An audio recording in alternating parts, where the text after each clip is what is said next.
This episode is presented by Shaw. October sees the under-20s from countries around the world battling it out to see who has the best youth international team.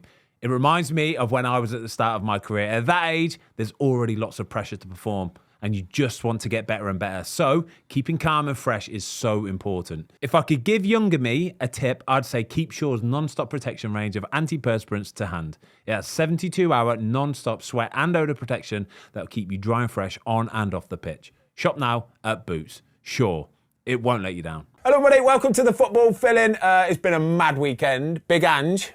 30, how many days? 39? 39 days in charge. He's been given the boot. We're going to talk about him in a second. And Manchester United beat Liverpool as well. And do you know what? They were fully deserving of it as well. I'm sticking up for Man United. No luck involved at all. A lot of people think that I'm always down on Man United. I'm not. I promise you I'm not. And I'm sticking up for them. They were a little bit lucky, but still I thought Do you mean you don't talk highly of them when they lose every week? No, I just think they don't necessarily have that fight and that grit and that determination. But I know Liverpool hit the crossbar and post like 3 times, whatever. But they still showed a good bit of grit, and I liked it. All right. Should we start with Big Anjo? Because was he scrapping Marinakis? Apparently, he had a bit of a beef with Marinakis as well at full time, butting of heads. I wouldn't want to beef with Marinakis because he's a big old guy. I wouldn't want to beef with Who's your money on? Who's your money on in a scrap? Only because is he? Do you know what? I was about to say Ange is a bit younger, but I don't really know. I actually don't know. My money's on Ange. I would go. Yeah, Ange is just got to have a quick little bit more nimble. Yeah.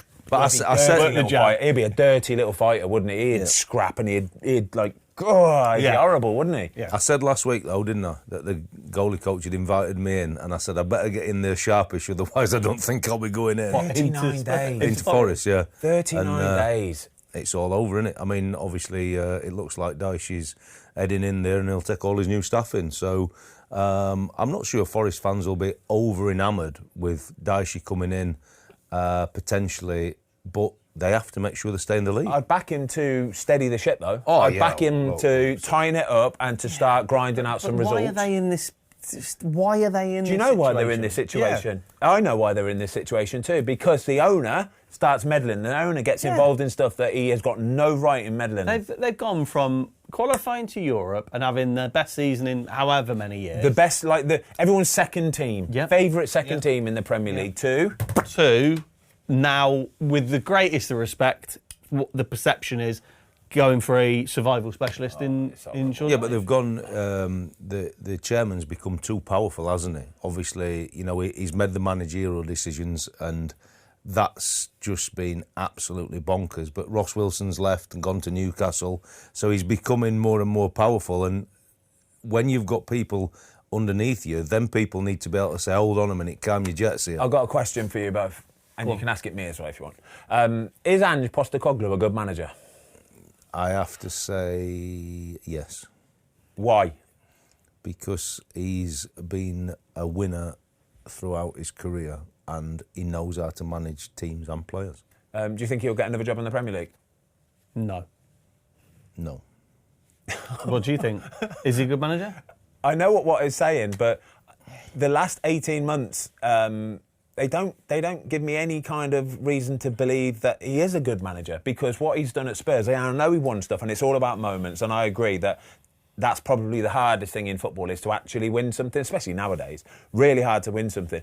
But over the fullness of time, the last 18 months, his results and his record as a manager has got to be up there as one of the worst records probably in world football, right? No. Well, I mean, he's won the. Really? He's won the Europa League. No. I'm talking about just results. Just results. His win percentage, his loss percentage. I don't think the stats will be great for him, but in his mind and his staff's mind, from Christmas on last year, they attacked trying to win a trophy. And whether it's right or wrong, they did what they did with the Premier League team, and they knew they were never going to get relegated. I think his time at Forest was just wrong on all fronts, and that's not necessarily all down to him. Do I believe he'll get another chance in the Premier League? No, I don't. I think his time's done. But I do believe that he is a good manager, and at some point he'll slip in somewhere and do really well. He very much jumped on the bandwagon of I win trophies, and I win a trophy in my second season, and what he was kind of spinning was, look at the teams that I picked. Yeah. Clearly clearly my coaching ability isn't that of a team that finishes 17th. We won the cup. But you look at a team like Spurs and the squad at the disposal and go, you can do both. Yeah. Right? You can't just lose every game. Look, I agree. And I said a few weeks ago, I didn't think we'd ever mention the word Spursy again. But if you think about that team, look at Thomas Frank now. The record at home is shocking. Yeah. They beat Burnley first match, and then they've not won again. So there's something in it with that job, and I think Thomas Frank is top. But he's still not getting a tune out of them at home. We'll talk about Tottenham in a minute because I watched that game as well. Now, so it was a good game. Like anybody could have won that. Yeah, game. There was two decent teams there, to be honest with you. Talking about Forest again quickly though, I actually watched this one early doors on Saturday, right? And they were so unlucky. Oh mate, Ange must have been watching it, thinking, "Nah, come on, please, lads, please, crossbar, post, cross, save, miss, over the top, everything." They had much better chances than what Chelsea did. Well, they've had a disastrous time with the set plays, but if you're Ange, you kind of know that everything's worked against you because they should have been 3-0 up, in the first 15, 20 minutes? It was horrible. And then Sells in the goals has had a disaster as well. So, yeah, look, I think ultimately things really conspired against him and his staff at Forest, but rewind the clock, the chairman should just never have made the decision he made with Nuno because it weren't set up for Ange to go into that team. You look at rewind at the back end of last season. So when he came on the pitch, Marinakis came on the pitch, and we spoke about it. There are a lot of people going, "No, it's brilliant. It's showing passion," and we all called it and said, "No, it's not. No, it's not. It's the start of the end when that happens," and it was the start of the end. And I don't think maybe a lot of British football fans understand. You guys have been in the game for a very, very long time. I speak to a lot of people, right? I don't think a lot of British fans understand what some of these owners, how they conduct themselves on the continent. Yeah. Him walking on the pitch, right, is not only a bad look for the manager, right? What it does is it lets everybody on that football pitch, if you're a Nottingham Forest player, it lets everybody know who the actual boss is in this football club. Yeah. And as soon as the manager hasn't got the same power as what a manager should have, which is full autonomy, full power, and they all know that there's that person above them has got the ultimate say, then that's it. The players will all just switch off a couple, 3, 4, 5%. It's just a bad look. But not only that, but when they know there's infighting, when you know there's infighting going on, it's awful. But you look from that point on, Forest have just gone. Yeah. And obviously now, like Daishi, 100% will keep them in the Premier League. I've got no doubt about it. But from the Forest fans' perspective, they don't expect just to be staying in the Premier League anymore. So I don't think they'll be overexcited by it. But we've spoke before that the newly promoted teams have actually done quite well. So it puts them under pressure. Daichi ain't going to take any meddling from Marinakis either. If you're talking about a scrap, mate, if Daichi gets off to a bad start and the manager thinks he can start popping in and doing this and meddling and changing, Daichi's just going to go, not having that. I feel sorry for the Forest fans because they were languishing in, Championship, League One or whatever for years. They get back to the big time. They have a brilliant season. They're doing something. Yeah. Under Nuno, they're onto something. And then all of a sudden, the rug pulled from under them. Could you imagine that if you would have said, before the point he walked on the field last year, that by October this season would be in this position, then Forest fans would say absolutely even in this Chelsea game, he walked off after about sometime into the second half anyway. Yeah, walked off, disappeared, and that was it, done. And everybody knew it's done. Oh, you're getting sacked then, guaranteed, because it's all about him throwing his emotional toys out the pram, and that's it. Just, mate, come on, you're a grown man. Anyway, Man United, lads. Man United, it was a good game. I enjoyed my Sunday afternoon watching the game. I think everything that could go for them went for them to win the game.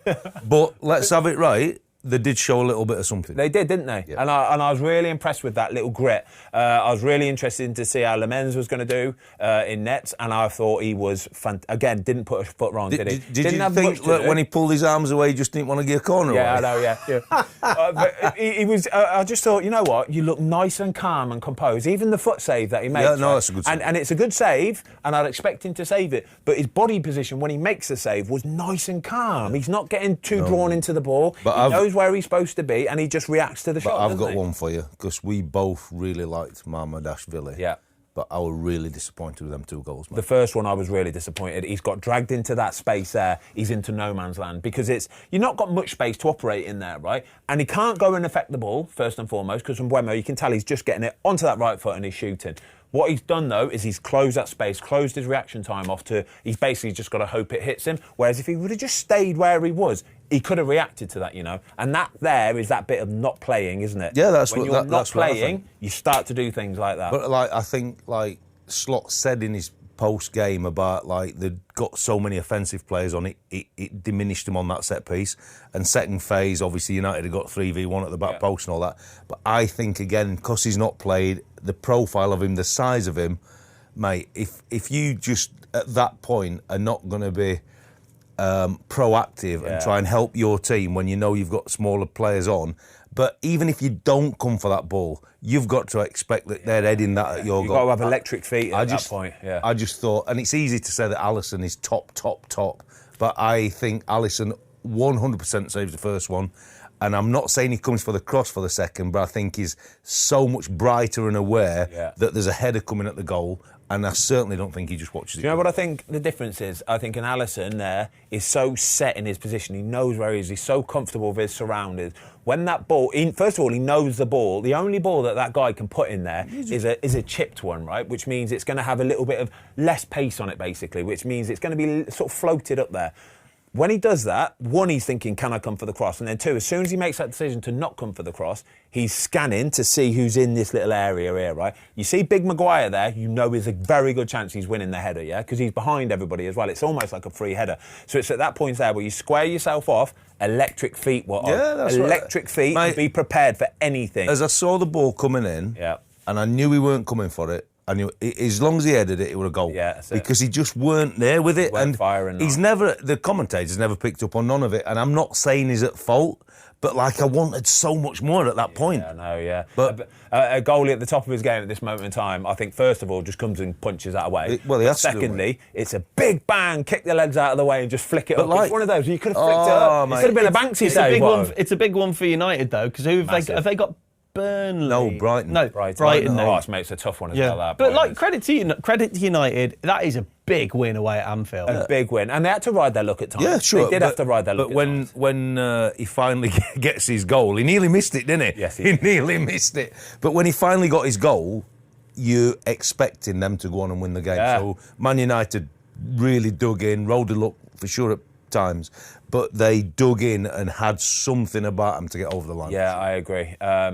The Gakpo nearly goal in the first half where they broke the counter-attack from Liverpool. Honestly, that there is where I think, you know what, I know everybody seems to be writing Liverpool off already and Arsenal are already the favourites for the title for the Premier League, but when Liverpool have got that in the bag, I don't think they're ever too far away from it clicking again. They're really, that counter-attack, Salah's ball into Gakpo, Gakpo's touch from his right foot into space and then, it's an absolute... Where do you think Liverpool... Are you concerned if you're Liverpool fans? They've obviously lost 4 in a row. Where are they right now and what... Yeah, I'd be surprised because it's a little bit clunky. That's the word, probably the best way to describe it. It's a little bit clunky, whereas you look last season, they are flowing. Everything is free-flowing. It's beautiful, it was. Even earlier in the season with Vicario up there, it looked a lot easier on the eye, whereas now it just looks a little... Like, Isaac didn't even get a kick, did he? No. He didn't even get a kick. He didn't even look like he was ever going to score yesterday. And that's the bit for me where I think they might have to start making some really difficult choices in the next few weeks. Really difficult choices. I think he's got some brutal decisions to make, Slot. But the one thing they didn't want against the Man United team is to go behind at any stage, but certainly early. Look, on another day, he stops the game for the head injury. He could easily have done it, couldn't he? But Van Dijk, we spoke about him a few weeks ago on the show, the way he defends. Mm-hmm. Look, he wins the header. It's unfortunate for McAllister. He gets sandwiched between him and Mbeumo, and he's down. So the ref could have stopped it. But at that point, Mbeumo runs off the back of Van Dijk. He's pointing to Kanat. He's never covered the space out wide to block the pass. And then we've spoke about the goalie. But that start would just lackadaisical. Do you think he should have stopped the game for the head injury? Do you think he was right letting it play on? Do you know what? I think it's really difficult for the refs because I think the commentator on the replay said he was moving around and he was kind of rolling around.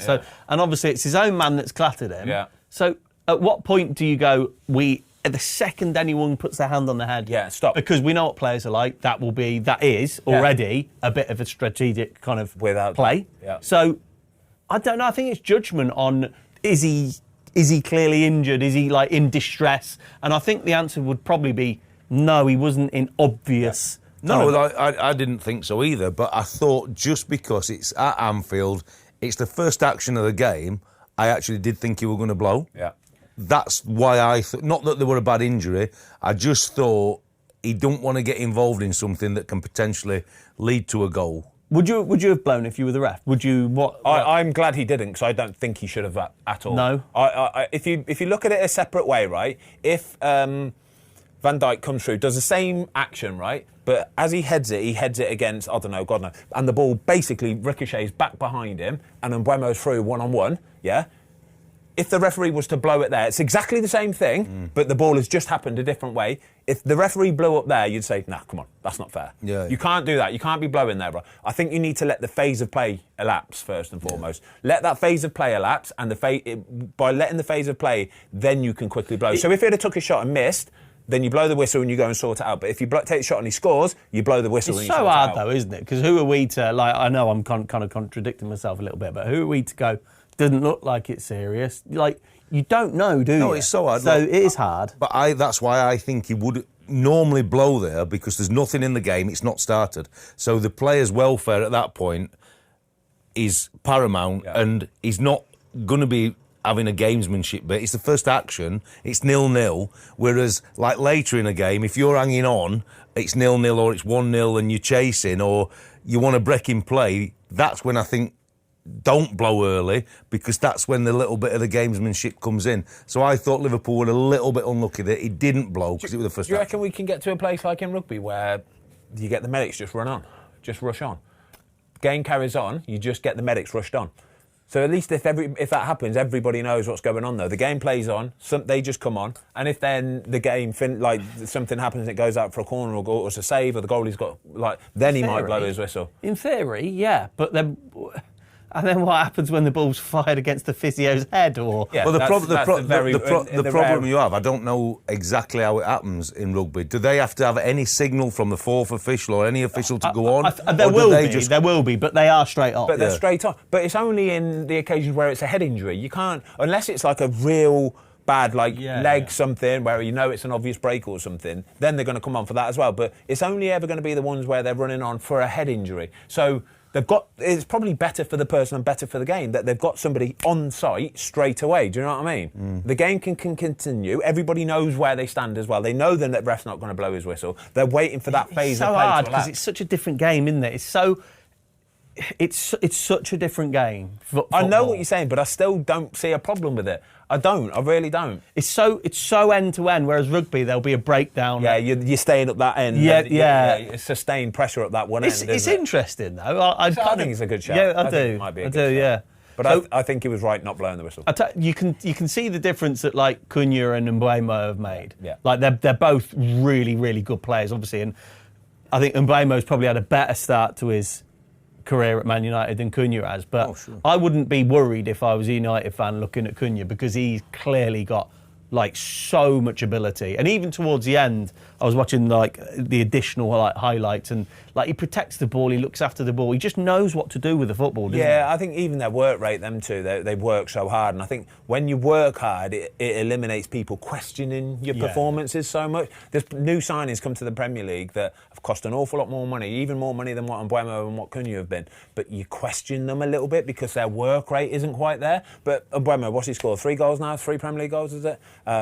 Nobody questions it whatsoever because he works his socks off. Would you question, I know we're going off a tangent here, but would you question Gyökeres at this stage? Because he works really hard. Yeah, he does work really hard, and that's the reason. He's getting away with it a little bit because Arsenal's still winning every week, and he works his socks off. That's why he gets away with it. And it's true, though. It does. Working hard gets you off the hook, mate. Well, because you're doing all you can do. It's a minimal requirement. Minimal requirement. However, for every team, really. However, lots of players don't even come to that minimum requirement. No, I'll give you that. But I think that gives Amarin a bit of breathing space. Yeah. As we've said before, because he has the 3 weeks, I think he can really, when he's got his A team out there, I think they can be the best example of his 3-4-3 for sure. And I think they looked like they're on the right track. But like we've just said, Brighton at home next Saturday is by no means a gimme. And Tough game. we can turn that straight round and talk about Brighton Newcastle because, like, to be fair, Voltemade. Yeah, Voltemade. What a goal! What a but goal. like Welbeck's suddenly turned his form round as well, hasn't he? From getting the winner at Chelsea, he's finally scored at home again, and he looks like he's the real deal again. And he will very much like to go to Man United next weekend and put one right on. They were saying about I don't know if you saw it at the weekend. They were talking about the reverse Walcott and him going to the World Cup at like 35. Or Can you whatever. imagine? Like, is there a world in where Danny Welbeck goes to the World Cup?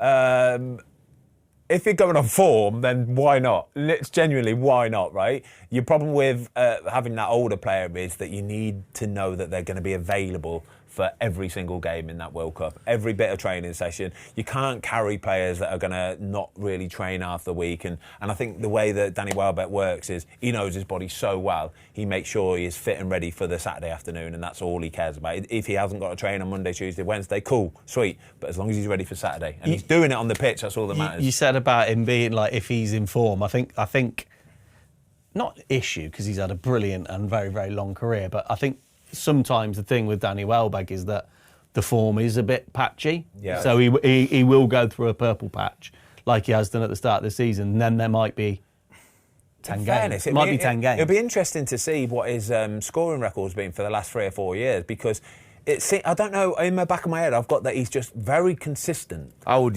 say 10 or 12 minimum. Wasn't always. Last season his highest on Yeah, I think 12 it was, or 13? wasn't it? Yeah, it was, wasn't it? Yeah. He's been up there. Oh, here we go. We've got it here, Watto. So 4 goals in 8 so far this season. He scored 10 last season. Season 4 was 5. Season 4 was 6. Season 4 that was 6. Season 4 that was 6. Yeah. I know what you're saying. I understand. That's at Brighton as well. All of these are at Brighton. So he's kind of I know what you mean. He's only hit double digits in the Premier League once. He's well on track to do double digits again this season. Maybe we're seeing the best of Danny Welbeck later on in his career. Maybe. I mean, given the choice, I think form obviously has to come into it. But you look at what Ollie Watkins brings. Yeah. Yeah, the dynamics are so different. But Welbeck looks like he's in a real good slot of form at the minute because I think Pope on a 1v1 is a tough goalie. Tough goalie, yeah. But he finished that like no stress, no pressure. Brighton, honestly, right? They can beat anybody. I would not be surprised to see Brighton play a Man City, a Liverpool, an Arsenal, doesn't matter if it's home or away, and it would not surprise me one little bit if they beat them. That's where we are with Brighton. But that's the league, isn't it? Like we're saying, all of a sudden we're waxing lyrical. Man United finally could be on the right track. By 7 o'clock next Saturday, Brighton are well capable of going to win. Yeah. Well capable. And then on the flip of that, I could see Brighton playing Wolves at the weekend and losing 1-0. No. I can. Because like not Wolves. I'll take. They beat Wolves. Old Thomas's Wolves. Like I think really we should talk about them last because. This episode is brought to you by Coca-Cola, the official partner of the Premier League. We all know the best part of the Premier League is the competitive spirit it brings out in all of us. And Coca-Cola is giving you a chance to win big by channeling yours.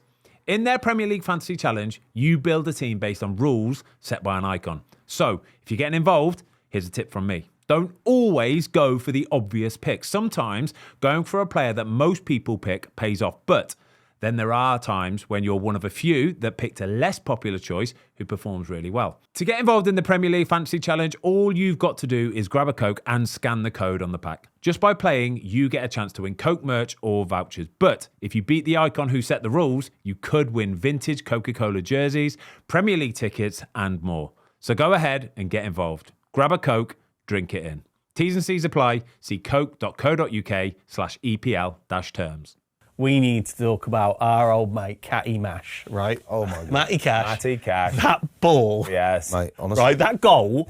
How is that up there for Premier League goal of the season, do you reckon, come the end of the year? Oh, steady. Well, steady. you had so many quality actions within beautiful. it. I mean, sharp. It was very, oh very my nice. God. Like, to get that ball there and then for him to bring it down, and then go and score. Was it me and you watching it this morning? And John McGinn's basically going, stick it in the stands, and Matty Cash is like, nah. No, I'm absolutely drilling it out. It's a lovely finish as well. You know what? That finish as a goalie is the worst because it's got to travel around a load of bodies. You can't see it. You can't really go for it. You've got to. Well, he were hoping, Vicario, that they were going to flag Rodgers offside, weren't he? But you can't never do it because everything was so. Can we talk about Rodgers' goal from a goalkeeper's perspective, Watto? Young Jamie, who does the quiz, everybody knows young Jamie, he said a bit of goalkeeping gold this morning, didn't he? Goalkeeping masterclass from Jamie. Exactly. And when I was watching it live, the first time it went in, I didn't know whether it had a nick and floated over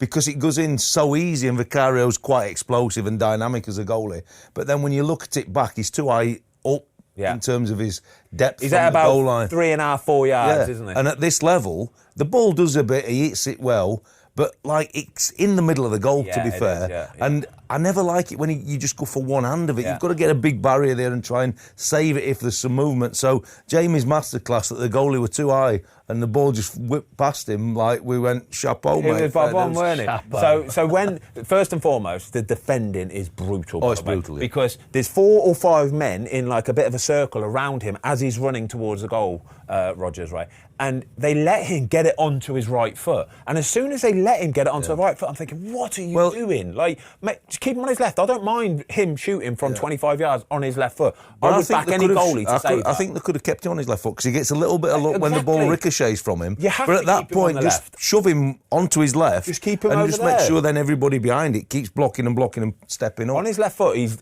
not going to score. Right, he won't score with his left foot from there. But as soon as he's allowed to get it onto that right foot, all bets are off. I'm thinking, oh my God, you can get deflection, you can get whatever you want. But as a goalie, you've got to notice this and you've got to recognise it. But what do you think he's thought, Vicario, when that's gone in? Because he's been at a good level. I think that's gone in a bit too easy. I think he would be thinking, oh, I didn't really push that. I didn't really read it. I was a bit lazy. I was lazy in all my prep work. But that was ready for that. Lazy in his positioning. Yes, exactly. Didn't give him a chance. Exactly. And then that'll have gone in and he's probably looking on the big screen.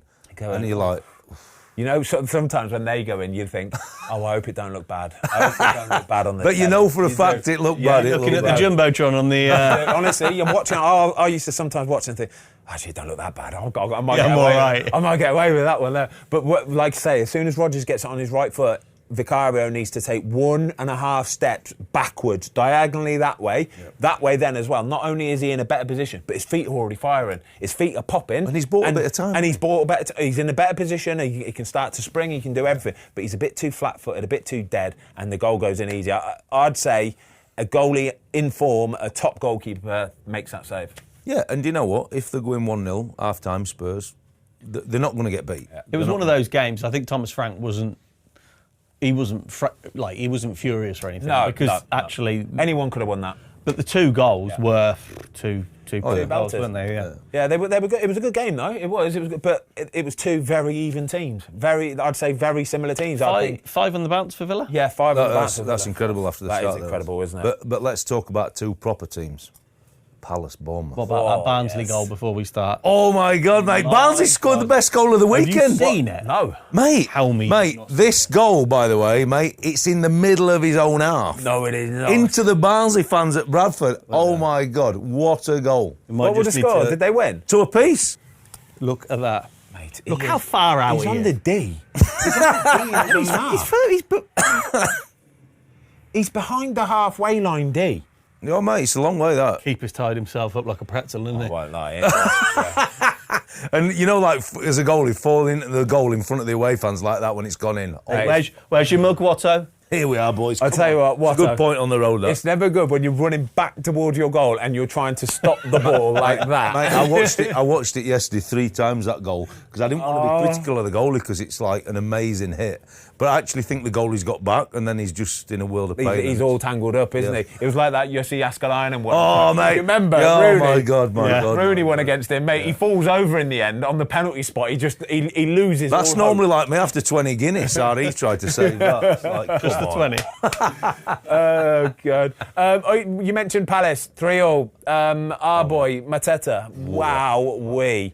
Scotty down here has got a sneaky little weasel smile on his face because he put him in fantasy this week. So he's over the moon. But Is there a more informed striker in the Premier League at this moment in time? Yes. Yes, there is. Unfortunately, there is. Everybody would be absolutely buzzing off him, right, if there weren't for a big Norwegian-shaped man that just keeps scoring like 2 goals every game. He went straight into his teammates and apologised because obviously at 3 apiece he missed an absolute gimme. I mean, it should have been a winner, shouldn't it? He could have had 6 or 7. Yeah, he could have had, but like it's just 2 great football teams. Two good teams. teams. That's exactly what it is. Do you know what? Obviously, Bournemouth would have thought they'd won it after being 2-0 up. They'd have been desperate to get a point. Yeah. Managed to get 3-2.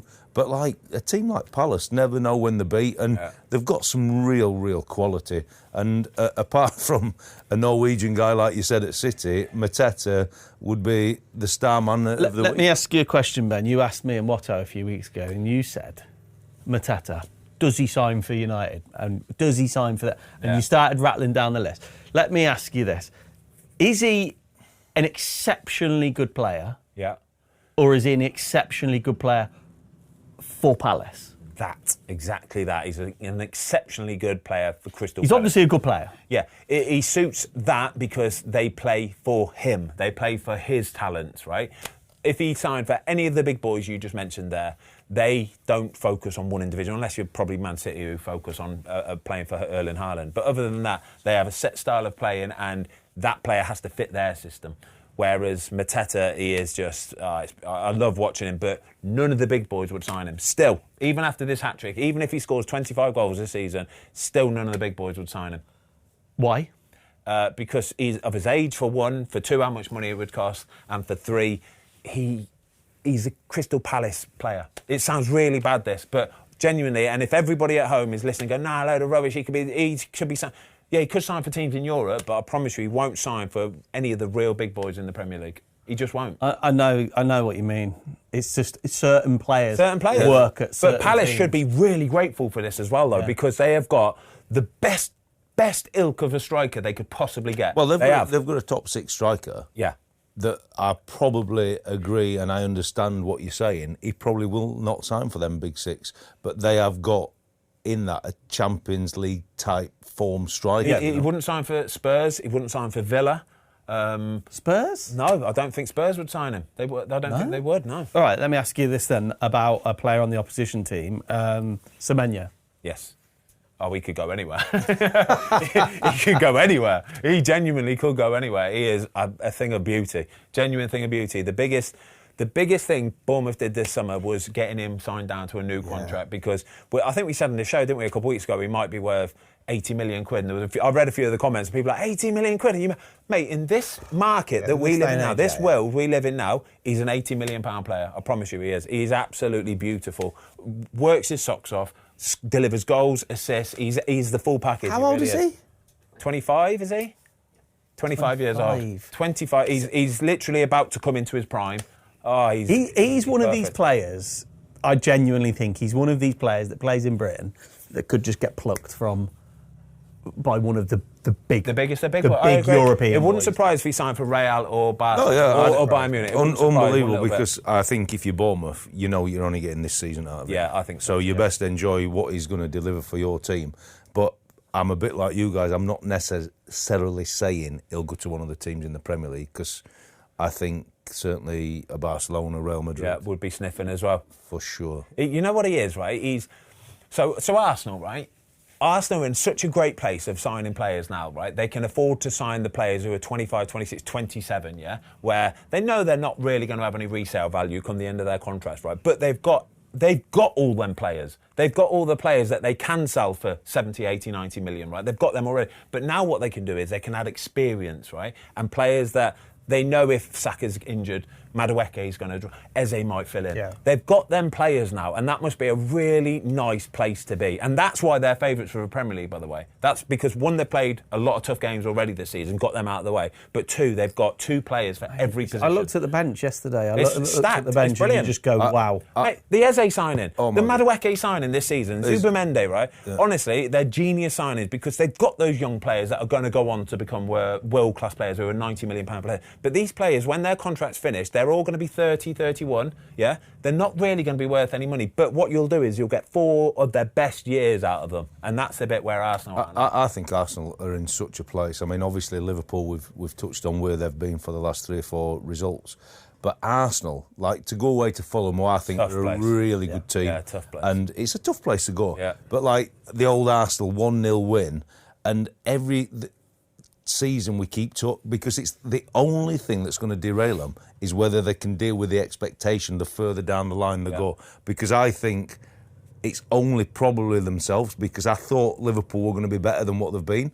And now Arsenal look like they're certainly above them, they're above City. We know City can always come, but really, on the top 3 that we think at the minute, they are the best team. And look, they just keep churning them out. And I have been a little bit critical sometimes of the set play, saying it was just this. But I actually thought that set piece, which is the normal movements, but by him coming into what I used to call position 5 and making the goal bigger when the big lads get ahead on it and just tapping it in, it's a dream. Do you know what? It was brilliant, actually, because at full time they did a bit of an analysis of it, and you had Jamie Redknapp and Steve Sidwell talking about the actual goal, the corner, and Jamie Redknapp basically said, listen, it's undefendable. And then Steve Sidwell said, well, no, I disagree, it is defendable. And it was a really good conversation, right? But I've got to agree with Jamie Redknapp here, yeah? Sometimes when the delivery is that good and you've got somebody who's that tall and aggressive and powerful, like Gabriel, trying to get onto it to flick it on, right? As soon as he gets that flick on, all bets are off, aren't they? Yeah, but I mean, I agree, that bit is undefendable. But what you want, if you're the set-piece coach for Fulham, is if you can't win that, you've got to try and get a theory or a philosophy that if he heads it wide, or it's going wide, you've got to get Trossard offside. So my bit would be, as a set-piece coach, if that ball clears my first zone, I want him up. I'm not going to have anybody at the back, and I'm not going to have anybody on the goalie. So if he's up and we lose a header, Trossard's offside. And I'm hoping that Gabriel or Saliba, whoever it is, don't head it in at the goal and the goalie can't save it, because you're going to lose a lot of contact. So you have to come up with a way to get him offside or do something different. As soon as he heads it, though, anything can happen. It could be an own goal. Oh, my Mate, it's asking for an own goal, honestly. It's asking for somebody to just not even know about it hitting them. It could be an Arsenal player. It could be anything, right? But that first ball, as soon as he's won it, that's what they're working on, because the delivery is so good. It's so quick and it's so good, right? And Gabriel's run is so aggressive. There's 2 players marking him, by the way, when he starts his run, and he just blows them away. That's what I'm talking about, powerful run. You can't defend it. But it's desire, isn't it? There's quality on the ball. They've obviously got some physicality, but physicality means nothing if you don't want to put your head on it. Yeah, true. They want to put their head on it. There's a skill as well. There's a real skill that not too many players possess. Harry Maguire's one, Gabriel is one, and that is getting on the end of a ball. Smelling it. It's catching the ball flight. Yeah. Right? And there are some players... Craig Dawson could do that. Exactly. Honestly. but that's a real skill, isn't it? Yeah, but I think, obviously, he's had a lot of praise, the Arsenal set-piece coach, but I think Arteta gives him a platform to work, because, yes, the balls are really good, but they have to work on the ball, the timing, and it's not just going to come out naturally like that. They're working a lot on the training ground, and if you go back to Man United's goal, the more teams that work on second and third phase are going to expose teams like a Liverpool, because you're not always going to get an Arsenal first and second contact finish. Yeah. But when that ball recycles around the box, if you can see a team's vulnerability, like United had a 3v1 at the back post, they're the bits where you're working. But Arsenal and Arteta have found a way to work in the week to give that set-piece coach a platform. What did you make of the... penalty call that was overturned? They got it wrong. Stinking. Got it wrong? Yeah, of course they got it wrong. He touched Saka first, he's banged his thigh first, and then he won the ball. And if you're slowing it down, you're going by the letter of the law, which is what they're supposed to do every single time, then they've got it wrong, because it should have been a penalty. It's as simple as that, isn't it? Yeah, I was surprised, because when he gave it, and then you see it slowed down, you see the toe touch the ball, but he actually contacts him. So I was surprised that they didn't stick. They're making a rod for our own back. So they're saying, like, if he gets contact with the ball first, cool, I understand it, it's a great tackle, but it's not, because he got... And it's unlucky, because it's his thigh, but he contacts him first. And what about the Guehi one in the Palace game? What did you... The wrestling there... Like, I weren't too sure about this one. I weren't too sure about this. It's a player that's looking to go down. Guehi's looking to go down. But and the other players, they're both doing the same thing. I don't know, but the argument is, surely, is the defender is facing away from the ball and he's just trying to man land him. Guehi's not looking at the ball either, though. He's just heading trying in to the run, direction. But as he's running, he's heading down that way as well. It's the whole philosophy of how you try and man mark so they can't get a run on you. And if the referee just focuses on that at that certain point, he can. It's a gamble, isn't it? It's a gamble. Yeah, it's a gamble. I don't like it though, but you know, it will always be what it is. If you did that for every single corner and every single set piece, you'd give penalties for fun. But there's too many. You know, if there's 6 or 7 people all wrestling in the box, it's always impossible to police, isn't it? Exactly. But like you said, though, if the referee does it is still a gamble. But I think that's what you've got to realise now, that the refereeing, whether we like it or not, has become so professional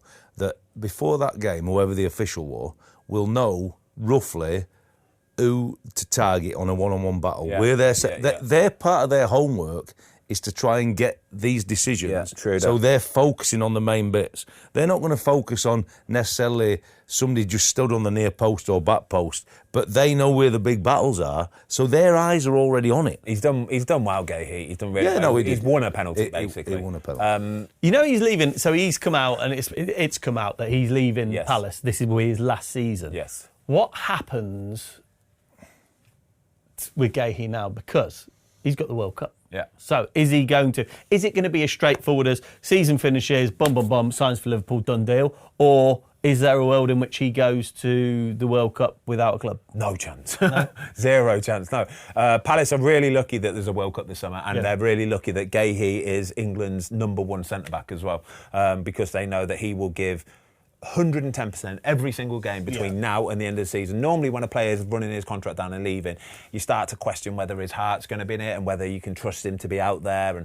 But they've got no worries with that, because 1, he's professional as heck, 2, he's unreal, and 3, he's got a World Cup to keep playing for and keep on top of. So he'll give you everything he's got. He'll be absolutely brilliant. But what will happen is, now you get to this, when you get to that 6-month period, you can actually start to talk to other clubs. So he will have something in place long before the end of the season, probably with Liverpool. Because there was murmurs of Real Madrid as well, wasn't there? It doesn't matter who it is. There's something on the continent and he can talk to them in January, I'll throw one into you. If Liverpool keep as they are now, I think Palace will end up selling him for 25 million. Yeah, it wouldn't surprise. In January, yeah. And just take something. I think Palace, if Palace are like 9th, 10th, 8th by January time, they'll go, do you know what, we've got enough points, we're cool, let's just sell him, he can go and move on, we'll get 20 million, we're going to get nothing at the end of the season. And I think Liverpool will be desperate to get I agree. And especially, like, they've got time, they know it's coming, so they can identify. Mate, it's so interesting. Palace, right, sneakily want Liverpool to be within touching distance of Arsenal come January. They want them to, because that means Liverpool will then go,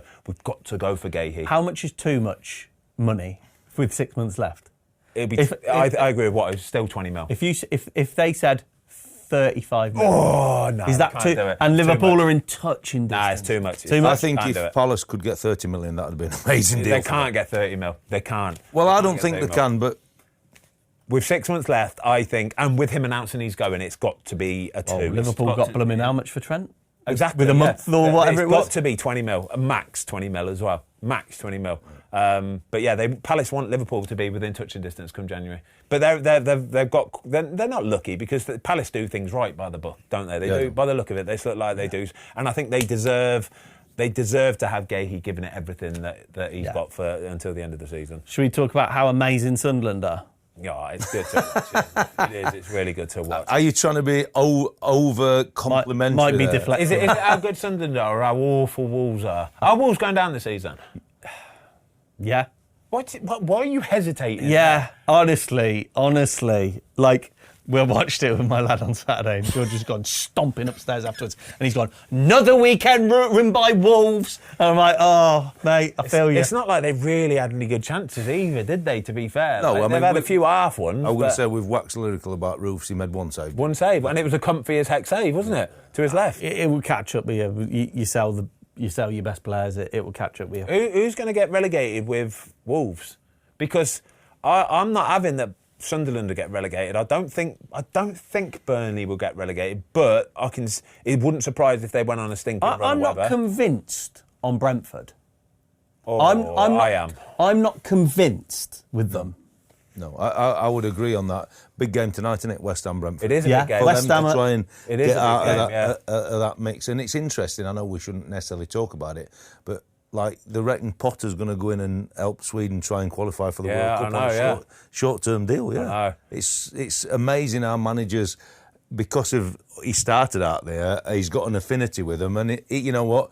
Having failed at obviously Chelsea and now West Ham, he could take a team to a World Cup and be an international manager for a period of time. We're talking about relegated team. Quickly, just touch on Burnley because Martin Dubravka. It's like, how old's Martin Dubravka now? Have a look. I've got 34 in my head. I've got 34. I've got 34 in my head. Big 9 points in the FPL. Maybe a bit older, but like it's an amazing win, right? And he has obviously produced and got you fantasy football. How old is it? 36. I said, what did I say? 35, 36. I can't even see that. So no but like, he were amazing. But if I'm Leeds, they concede from a throw-in. They don't mark the throw-in. They don't go and then mark the.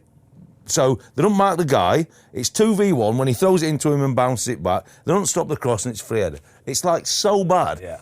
And I actually think Leeds at Ellen Road, I fancy him to have enough, but you can't concede soft goals. No, you can't. You can't. Again, though, Burnley winning the game, Martin Dubravka had a big say in this. 36 years old, right?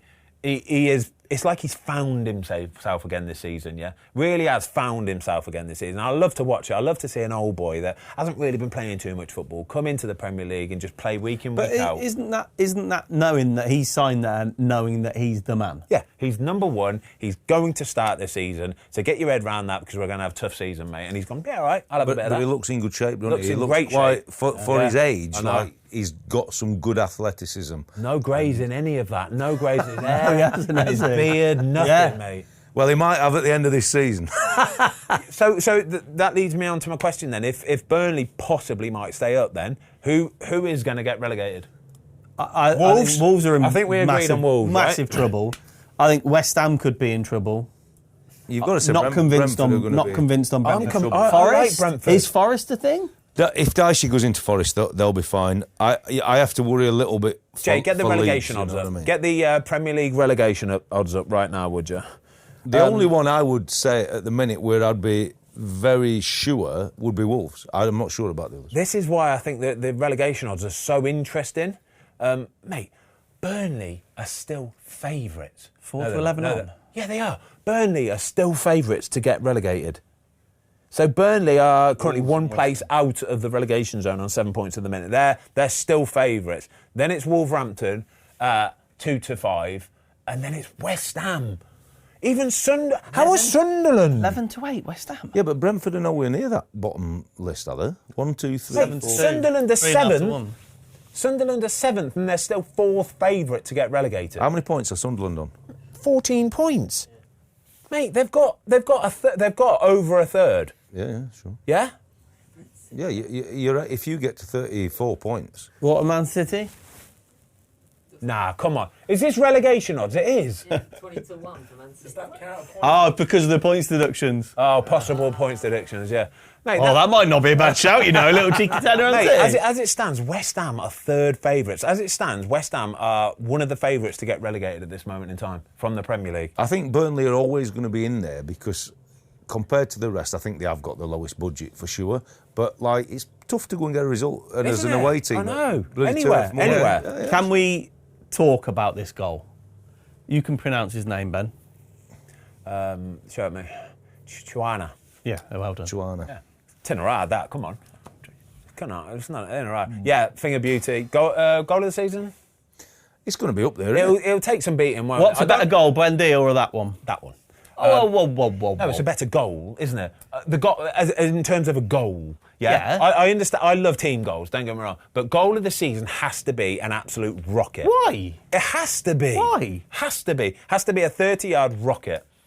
Nah. Do you think you'd have saved it? Unless it's a Jack Wilshere, Arsenal, Unless it's... Olivier Giroud, but that's that an goal. exception. I was sat on the Joke. bench when I watched that Arsenal goal against Norwich. Poor John Yeah. Ruddy did not know what day it was. Mate, I didn't know what day. It just went pop. It was like those old games, you know, pinball. Oh my It god! pop, pop, pop, pop, I pop, just goal. I was just hoping for an offside flag. I just thought that's the only way. You didn't know who was offside. Yeah, I didn't know who was Goalie. Yeah, You were goalie. What's up? yeah. What did you say to John Ruddy after that? Well, don't worry about it, mate. I said, mate, I just hope 6 of them were fucking offside. That's all I could think. What a goal. You ain't analysing that one on Monday, are you? There's nothing you're going to do there, John, all right? Sometimes you've got to applaud as well, John. It was just a good goal, but you can't be seen as an opposition coach clapping, can you? Like, fuck. But, yes. Chuana, so far, I think that's goal of the season. Okay. So far. It was a very, very good goal. Carl Darlow do anything about it? I think you're being very critical. I think you're not saving it, are you? I don't think. It's good, lads, it's good. Is it time for the quiz? I think it might be time for the quiz.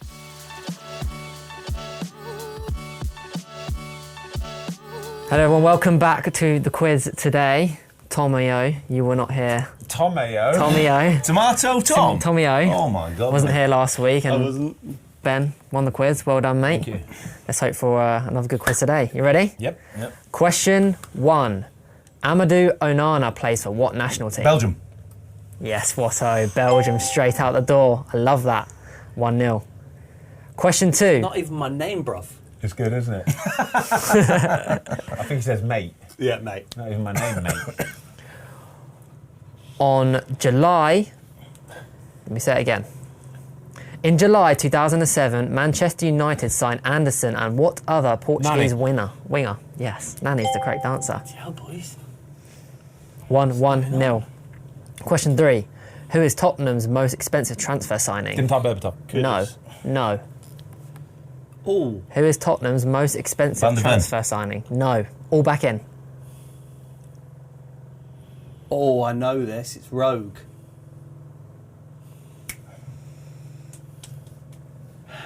Five, 4, 3, Can't think of his name. 2. Paulinho. No. No, it's that like Colombian centre back, isn't it? No. It is Richarlison. Oh, 60 There million. you go. 60 million? Yeah. Oh my God. How much to play for that Paulinho then? How much was Kudus? He's on loan, isn't he? Is it? Kudos was like 55 or something like that. He's just under. I did check. Done well, get 60 mil for him. They certainly did, mate. They certainly did. Right, guys, I've got an apology to make. Before you get down in the comments below to absolutely ridicule me for that quiz question, I just wanted to say sorry. The answer was not Richarlison. The answer was actually Xavi Simons, and I believe it was 65 million euros Xavi Simons was. So, yeah, I apologise, and yeah, please forgive me, because I am sorry. Question 4. When Darren Bent scored that goal with the Beach Ball in 2009... No. Pepe Reina. No. And I knew both of you were going to say didn't that. know nothing, all right? did. I'm glad he said no, but I've got to get it right. He's got, because I've had both of them questions before. Anyway, come on, read it out nicely, Jay. When Darren Bent scored that goal with the Beach Ball in 2009, who was the Sunderland manager? Do you look at my phone then? I hope you didn't. 2009. Are we going to all get back in after this? When I say, yeah, but I don't know if you saw my phone. I'm going to go Mick McCarthy. No. All back in. No. Dick Abubakar. No. Got one more, Watto. I reckon you might have to bring us all back in again. I don't even know who it is. Poyet. No. All back in. Oh, gosh. I don't even know another one. You asked to go all back in. That's good, isn't it? When Darren Bent scored that goal with the Beach Ball in 2009, who was the Sunderland manager? Roy Keane. No. Oh, I was going to say that. Vicario. No. He just said that. Oh, did you say that? Just you, Tom. Count him out. 5, 4, I literally can't think of another 3, Sunderland manager. 2, Oh. 1. Oh. What's occurred in? Out. It's not Allardyce. No, it's Steve Bruce. Wouldn't have got that. Steve Bruce. There we go. I must have said every Sunderland manager except him. Yeah. There's been a few. There's been a few. I think Rafa was the Liverpool manager at the time as well. Yeah. Question 5. Who was Arsenal's top goal scorer in the Premier League last season? Martinelli. No and no. Who was Arsenal's top goal scorer in the Premier League last season? Gabriel. No. All back in. Jesus. No. Havertz. Havertz is the correct answer. He got 9 goals in the Premier League last season, 15. Yeah. I didn't think Havertz had scored. Gabriel. So scores are 1, 1-1. 1, 1. Yeah. How many questions we had? Question 6. So, yeah, I've had 5. Which former Leeds manager currently manages Canada? Jesse March. Jesse March is the correct. It's so easy. Is it too easy? Should have said Too it. easy. Should have said the answer then. Hello, Tom takes the lead. Good. Question 7. In 1992, when Manchester United won the Premier League, who finished in second? Leeds. No. Newcastle. No. In 1992, when Manchester United won the Premier League, who finished in second? Is it Rogue? What are you eye looking in there? I didn't say anything. Eye looking. Wasn't Forest, 5. was it? No. All back in. In 1992, when Manchester United won the Premier Liverpool. League, who finished in second? Not Liverpool. 5. 4. Chelsea. No. 3. Blackburn. 2. No. The answer is Aston Villa. Who finished third? Norwich City. Wow. Yeah. Yeah. There we go. Tom's still in the lead. Am I? You are. Oh, 2, two. 1, 1. Question 8. Giuseppe Rossi was on loan to what English club? Giuseppe Rossi. Was on loan to what English club?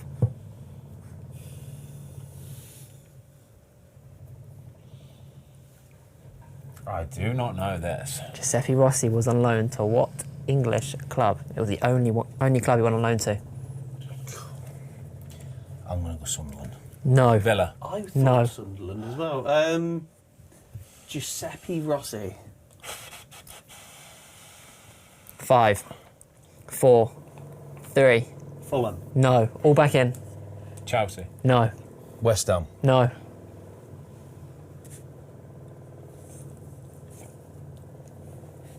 5.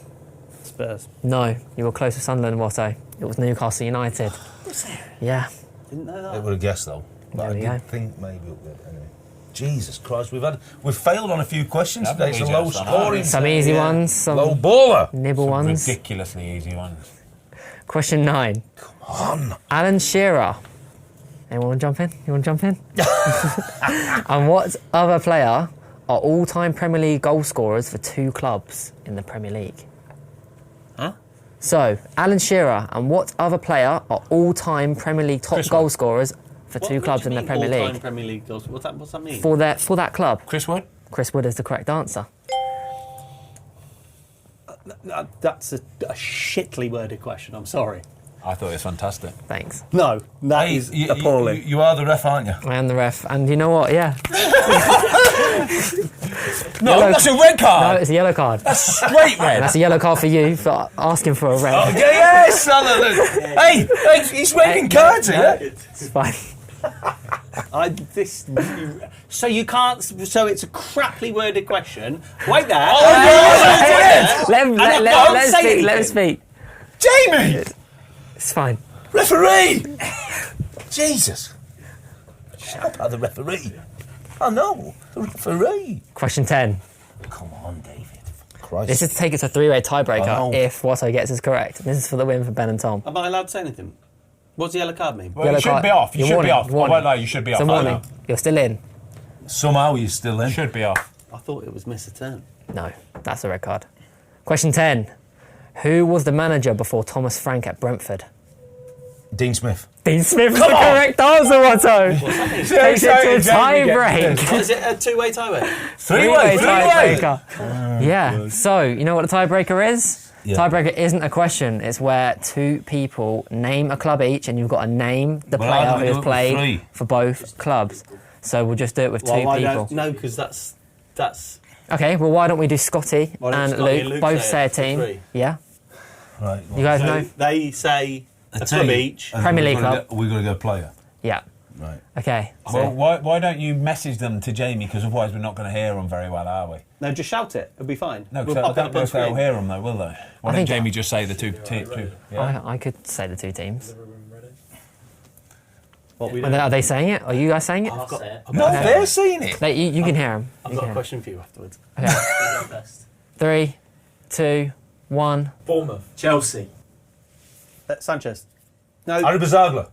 Kepa! Yes! Kepa! Come on! Boom! Well done, Watto. Come on! You get more excited than me when I fucking win. I was thinking bloody Petrovic. Come on! Well Yes, done. tell him. Yes. Tell him. The comeback win, Watto. I love that. Well done, Watto. I think he deserved that, Watto. He does. I think he deserved that. I've got a question for you. 17-year-old starts playing Sunday League football, yeah? Good player. Scores a hat-trick every single game. How long before he plays in the Premier League? No. What? A 17-year-old plays for a Sunday League team, scores a hat-trick every single game he plays in. Gets a move. What, for the rest of history? No, until he plays. So he gets a move to Racing Club Warwick, hat-trick every single game. In every game, how long before he's playing in the Premier League? I'm saying it will not happen. No, but it's fact. He He- scores. oh, He he's does a- score. oh, right, he yeah. does. So he gets a move to League Two, hat-trick every game. It's a couple of years. 2 years. Yeah.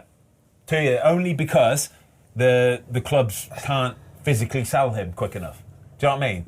So you start. Word won't get round quick enough. Well, it will. No, it will. I'm going to go 18 months. Yeah, it's that. It's that. Because they can't physically sell him quick enough. But if he's literally... Do you know the answer? Season starts, mate. Season starts, by Christmas time, he's got 60 goals. Yeah, Yeah? Everybody knows about him. Yeah. Literally everybody knows about him. What I'd like on that question is, if that is true, how quick to get to step 4, 3, 2, you know what I mean? Yeah. Before you even get to a league. So very quickly you sign him for a non-league team, yeah? Yeah. A national league team. Yeah. But it's the move from there to what level, Yeah. yeah? Because if he signs in league... Actually, it doesn't matter. He's going to the Prem the next Okay. move. Next part of the question is, he's 28 years old. Same thing. Still ends up in the Prem. If he scores a hat-trick every game, he's on 60 goals at Christmas. Yeah? He's on 60 goals at Christmas. Okay, he's 36. That's the end. He's still getting a move. It doesn't matter. It could be 55. I'm going to be pondering that question for a week. It could be Watto. Watto is scoring 60 goals at Christmas, yeah? Yeah, mate. Signs Honestly, for, mate. signs I'm for still a Scunthorpe. Premier League striker. Signs for Scunthorpe, and then between Christmas and the end of the season, he scored 60 goals, yeah? Premier League is calling. I want to see Watto up front from City. Mate, honestly, just put me on penalties. Is that the worst question ever? No, it's not. I like it. No, That's it's one of your quite good good. ones, that is. Good. It's from our George. It stimulated a bit of chat, didn't it? It did. Anyway, well done, Watto. refereed. Well Brilliant done. today. Well done. Fantastic. Well refereed. Say goodbye to everyone, Jay. Have a good week, Not sure about everyone. that See you Chris next Woodward, week. Jay. It's alright, it's fine. Well done. We move on. Well done, mate. Fucking love that. Come Love it. on. There you go.